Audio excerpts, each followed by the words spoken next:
Jeremy Hunt, the British Foreign Secretary, recently announced that he was perfectly fine with a UN assessment saying that Julian Assange had been subjected to psychological torture at the Ecuadorian embassy.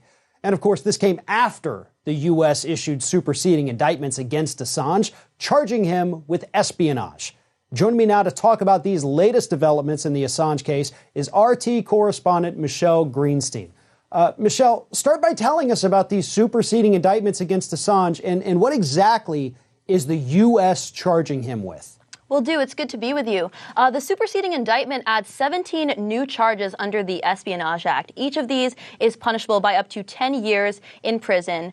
This is in addition to the one count of conspiring to violate the Computer Fraud and Abuse Act that the DOJ gave Mr. Assange in April. Now, the first of these new charges is a conspiracy to violate the Espionage Act, and then the next 13 charges are all predicated on Assange coordinating with Chelsea Manning on the publication of this classified material, including the Guantanamo assessment briefs, State Department cables, and the Iraq Rules of Engagement files. But the next three charges, charges 15 through 17, these counts represent the first time that the Justice Department has ever obtained an indictment with the Espionage Act charges based solely on the publication of classified materials. See, that's what's really interesting to me, okay? The way that these indictments are written, it actually is leaving the door open for the possibility of prosecuting outlets who published these leaked materials or publish them in the future. So what's going to happen to the press if this becomes the new precedent? Right. And I mean, this is why you had many saying that the reason the U.S. DOJ had initially tried to get Assange on violation of the Computer Fraud and Abuse Act was because if it's just about publishing, then CNN, the New York Times, MSNBC, these are all going to be liable for the same prosecution, which is why they tried to get Assange for conspiring to hack with Chelsea Manning into military files and allege that he helped her guess a password. But thanks to the extradition agreement between the U.S. and the U.K., the U.S. has to reveal all the charges. So now we know that these other three charges are just about him publishing on the internet. And like I said, these counts represent the first time a grand jury has obtained an indictment based purely on publication. And many would say, like you're saying, that this is a direct threat to just the publication of news. And yes, it would really set a bad precedent and really push us further down the line of mass media control. This would allow the government, whether they choose to or not is really immaterial. This would give them the power to throw you in jail if you are publishing something that the government doesn't want people to hear. So first, maybe it's Assange. The next day, maybe it's your blog or your YouTube channel. In fact, according to the Washington Post, the Obama administration actually dropped its case against Assange because of the way they foresaw it threatening press freedom. Moving on real quick, the UN recently told us that Assange was actually subjected to psychological torture while at the embassy. So what can you tell us about that? That's right. It was the UN Special Rapporteur on Torture who said Assange was subject to psychological torture for years. And we actually had Niels Melzer on here on RT on Going Underground. So let's actually take a listen to what he had to say. Julian Assange had physical consequences, clearly, from not being able to access dental and medical care for several years.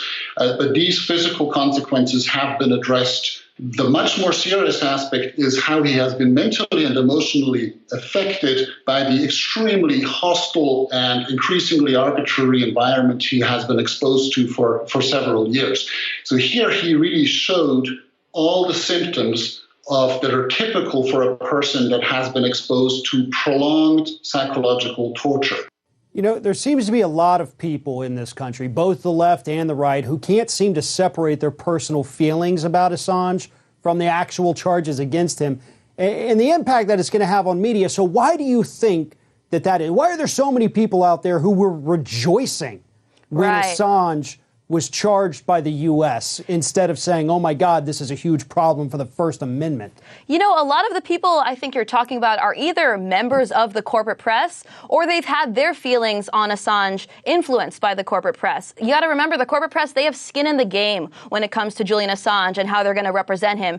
He was stepping on their game, really, because anyone can be a journalist now in this day and age with the internet. And I think what we're seeing and what we're seeing being represented in the corporate press is the establishment really trying to hold on profession to a profession that they used to have down on lock. The corporate state is scared of losing the prevalence of their gatekeepers. I mean, when anyone can go online and report on things and publish things that U.S. citizens want to know about, it's a scary situation if you're in power, because people are no longer relying on the stenographers for power that are in the corporate press. And also many dislike him because WikiLeaks chose not to redact sensitive information. And for this reason, a lot of people say, look, he's not even a journalist. But the fact is, the First Amendment, it covers everyone. You could say Julian Assange was wrong for deciding not to redact the names of certain parties. But the fact is, it really does cover everyone. The question of whether or not Julian Assange is a journalist is immaterial.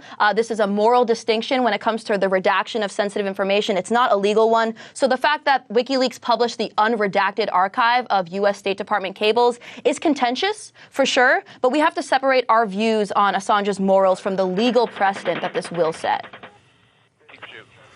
You also have a good portion of them, they were out on social media after this came out, and they were saying, good, he deserves this for what he did to Hillary Clinton and the Democrats ahead of the 2016 presidential election. So there's a lot of very bitter people, that were in the Hillary Clinton fan club who are blaming him still to this day, even knowing what we know about all the mistakes made in 2016, as if he was the one who totally threw the election. He swung the election. So they're actually cheering.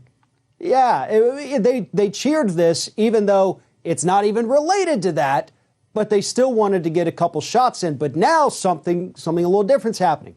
You've had people like Rachel Maddow on MSNBC who finally admitted that this case could actually have a chilling effect on U.S. media. So do you think these outlets and personalities, people like Maddow, do you think they finally are willing to admit that they played a role in the vilification of WikiLeaks and Assange here?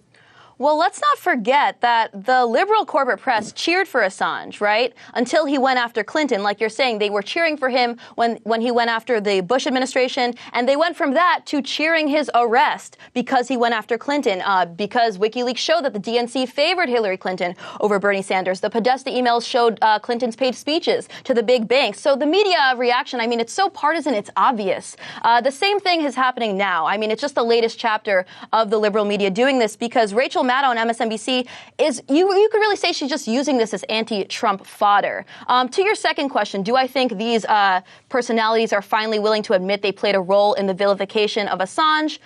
Absolutely not. I mean, I would make the comparison to the war in Iraq, where it's really not taboo anymore for the corporate press to say, oh, the Iraq war was bad, right? But are they admitting their role in the manufacturing of consent for the lead up to the war in Iraq? I don't see that happening. I don't see them doing things any differently when it comes to bombing Syria or sanctioning Venezuela or Iran or whoever the enemy of the day is, right? Because a lot of what these personalities do in the corporate press is not journalism. It's public relations for arms manufacturers, for big pharma, for whoever it is. Investigative journalism, as you regularly point out on this program, is very much dead when it comes to the corporate press. They're beholden to their advertisers, they're beholden to their board of directors, and they're beholden to the state actors with whom they don't want to lose their access. So all of this really just shows the hypocrisy of the system, right? We have CEOs getting away with murder, right? Systemic murder. But this guy gets dragged out as if he's a murderer for the crime of publishing government secrets. I mean, if there's a mouse in your kitchen and he's eating the food on the floor, do you blame the mouse? No, you don't blame the mouse. You look at, hey, there's a hole in my wall, right? And in this case, okay, the hole in the wall was Chelsea Manning. Guess what? She sat in prison for her crimes already. But on top of that, I would actually go a step further. Why is there food on the floor? Don't be leaving food on the floor. We should not be committing war crimes in the first place. I mean, all of this is really getting away from the fact that the kind of stories Julian Assange was telling through WikiLeaks were stories of U.S. crimes, right? We had documents related to the U.S. destruction of Afghanistan. We had U.S. soldiers committing war crimes on our dime, right? We had U.S. aircrew gunning down Iraqi civilians, gunning down journalists. And again, we revealed that prisoners in Guantanamo Bay were innocent. So what does it say about the political system in this country when those who reveal war crimes are liable for more prosecution than those who commit them? Absolutely. Michelle Greenstein, thank you so much for talking with us today. Thank you. Wonderful coverage of this topic. Keep it up. Always a pleasure. Thank you. Good to be with you.